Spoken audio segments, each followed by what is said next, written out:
This is Chris with iPhone in Canada, and today I have a quick look and tutorial at my favorite photo editing app. I get asked this question a lot. People are always wondering, what photo app do I use for editing my pictures? I take a lot of pictures with my iPhone 4S, and my answer is always the same. I use Snapseed by Nik Software. It's $4.99 in the App Store for the iPhone and the iPad. Well worth the money. So let's get right into this.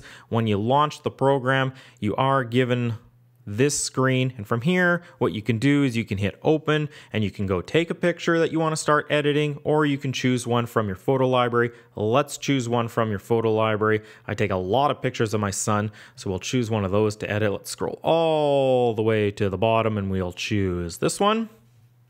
It's going to load right now. As you can see, there's my son. He's using our iPad. It's in the Extreme Edge case from G-Form. Just got that one for review. The review for that on iPad in Canada should be coming up next week or the week after. We'll just have to see. So let's get right into Snapseed here. Along the bottom here, you have your palette of changes. The very first one is automatic. Now what this will do is the software will look at the image and it'll make a few little tweaks that it thinks helps improve the image. Now I don't use this at all. I don't find that the results are all that great. If we want to see what changes it made, you go hit this top button up here. Before, or that's the after, before, after. So you can see it really hasn't changed all that much. If you do like the changes that it made, you can make a few different changes. You can check color correction, or you can go to contrast. All you do to make changes is swipe back and forth. You can see that that's decreasing the contrast, and that is increasing the contrast. And we can do the same for color correction, less and more. And again, you can preview your changes. There it was before, and there it is after. If you're happy with the changes, hit the right arrow, that processes it. If you don't like the changes, hit the left arrow, and it goes back to this screen. Next, you have your selective adjustments.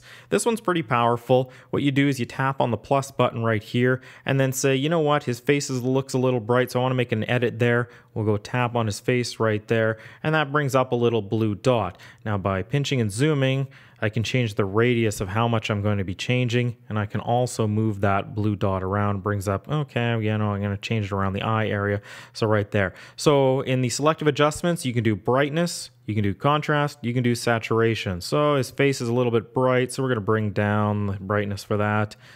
You know, it could add a little bit more contrast, kind of dulled him out, so we'll add some saturation back in there. And again, we can preview before and after. Now what's really nice about this is I can add dots pretty much anywhere. I can make edits all over this picture. Now when it's blue, that's the one you're working on, so the other ones aren't affected. To change, you just hit them and you go back and you can change. So let's go back. Don't really use that one all that much as well, but it is pretty powerful. The one I like to use the most, tune image. We'll click on that, and this one offers you brightness changes, ambience, contrast, saturation, and white balance. So as I said in the previous one, his face, I find it to be a little bit bright, so we'll just slide that down a little bit. That looks pretty good. And we'll go to the ambience, which is going to brighten up the whole picture itself, especially the background. Let's see, yeah, I like that. I always add a tiny bit of contrast to my pictures. And we're going to go up to saturation. This case is really yellow, so we'll make it look a little bit how it really is. It looks not too bad. And the white balance will just add a little bit of a change, just make his skin tones look a little bit better. Again, we'll go to the preview. Before look, it looks really, really dull. And there we go, it looks bright. His face has some color. It really looks nice. So again, in a very short amount of time, I have changed this picture drastically. So I'm happy with those changes. We'll hit the right arrow and it's starting to process those changes. From the main screen here, once I've done some changes, I can always tap on the picture itself.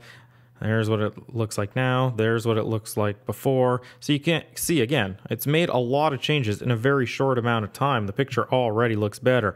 Next, we have straighten, and this is if you have a crooked picture or anything, you can change that just by dragging your finger back and forth. Again, I don't need to make any of those changes. Cropping the image, click on that. You can drag it around, move it around with your finger as such. And that's the free one. This one, you have all sorts of different presets. If I want to make it 16 by 9, it'll keep the constraints as I move it in and out.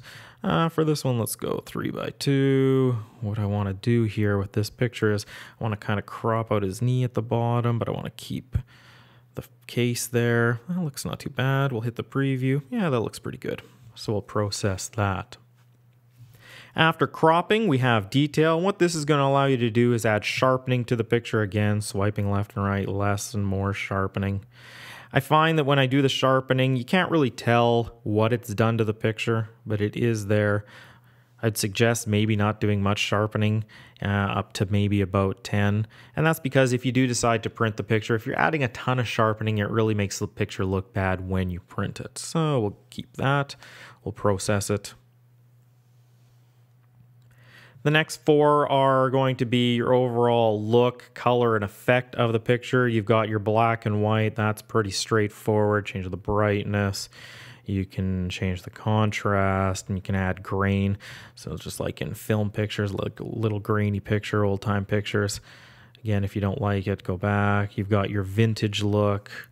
In this, you can change saturation, structure strength, center size, style strength, and all sorts. You also have different textures that you can apply to them for the vintage look.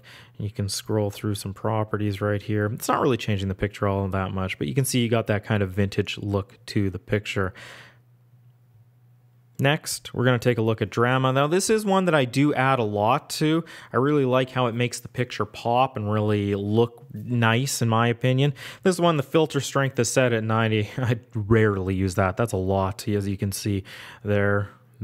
Kind of dulls them out. So we're going to bring this down a little bit. I do want a little bit of pop to the picture. Now, again, he still looks dull. So what we're going to do is here you can change the saturation. Now we're going to bring the color back into them. So as you can see, there and there. It's really kind of brightened it up and added a little bit of pop to the picture. So we'll process that. Over here you have the grunge one. I'm not a big fan of the grunge either. It kind of makes the picture look fake to me, but you may like it. You may find some different textures that you like. It's not too bad. Again, you can change the properties of it. If you're happy with it, you hit that button, process it. You can always preview it again and click out. So this program is very simple to use. All you're doing is swiping back and forth. There's some pinching and zooming. It really doesn't take a lot to start using this. Center focus. Now what this is going to do, in a lot of pictures, I like to draw your eye towards something in the picture. And this one, I want it to be drawn to his face. So I'm going to tap on it, bring up the blue button. I'm going to go over to his face. Now I'm going to pinch and zoom just so that his face is the sharpest part. It's the part that's in focus the most. Besides pinching and zooming, I can also slide it back and forth to add the center size to see how much of the picture is going to be blurred and how much is going to stay in focus. After that, I can go to strength. I can make it really blurry on the edges, or I can make it not as blurry as much. I'm going to add a little bit of blur. Again, simply going up to the top there gives you a good preview. You can see it's really blurred around the edges. I'm happy with that, so we'll process. After that, we've got some frames. There aren't a lot of frames to choose from. It's basically your black and your white. Here you got your frame width. So you can see scrolling back and forth is changing the width of the frame. You can change the style of it. There's a couple different styles, but again, nothing really a lot. And you can go frame offset. You can make it really thin, or you could make it really, really thick. So there we go. We'll just choose that, and we'll hit processing. And that will bring the picture once again right back to the home screen. And then you've got tilt and shift at the end. This picture really won't lend itself to tilt and shift all that well. But if you go into it and you want to fiddle around with tilt and shift and you're having problems, you don't know exactly what it can do or what to do, again, you just go tap the little question mark button and it'll bring up some tips on how to use it as well. So I don't want any tilt and shift, so we go back. So you have your final picture, you're happy with it. You want to take a look at what changes you've made, so you hold it again, There it is, the original one. And there it is, the edited one. So as you can see, a lot of difference in a very short amount of time. And I think this has made the picture a lot better. So now that you're done with it, you go click at the top right there, and you can either send it to Twitter, Facebook, Flickr, print, you can email it, and we're just going to save it to our photo library. This takes a few more seconds. And there we go. So Snapseed from Nik Software, a very powerful photo editing tool. Again, it is $5, but it is well worth the money. As you can see, like I just showed you, you can change your picture dramatically in a very short amount of time. I think the results are fantastic. I highly recommend this. The one thing that I always do find when asking people if they use it, they're like, nah, you know what, I find it too difficult. I really don't want to sit down and fool around with it. But as I just showed you, it is very simple to use. So I highly recommend going to the App Store, picking this up. Again, as I said, you can get it for your iPhone, your iPad. You can also pick it up for your Mac in the App Store there. I believe it's $20. A very, very powerful photo editing tool on your phone, your iPad, or even your computer. For more iPhone and iPad news, make sure you check out iPhone in Canada and iPadincanada.ca. I'm Chris with iPhone in Canada. Thanks for watching.